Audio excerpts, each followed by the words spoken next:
So now you have a clear idea about what is widget and how the Flutter is working and how the flow is working, right? So I'm going to modify a code a little bit.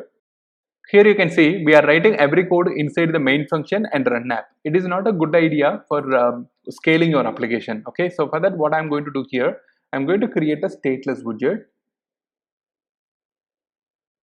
called my app. Okay, so so inside this stateless widget, I'm going to paste this one, the material app.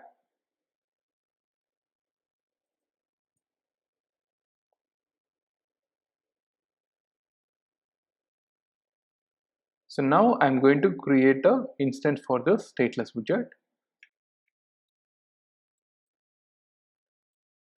So now the same code, and I'm going to do the refresh now. So now we are seeing the same output and the same code. Only thing is we have splitted the code. Okay.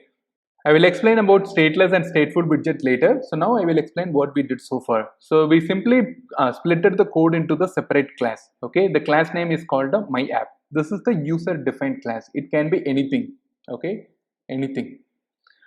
Or type your name or a project name, whatever it is. If you are changing this name, you have to update this object name also. So I'm just updating so that there is no error. So next what we did, so here we have created a stateless widget, right? So this stateless widget, we have the build method. So inside the build method, we have a return. So this return, it will have our code, our previous code. Okay. So now how it will work? So it will call the main function run app. Inside the run app, we are calling my app. So my app is nothing but this class name. It's returning something that is called a material app. So from this onwards, we already know scaffold, dict kind of thing. Okay. So this is what we did so far.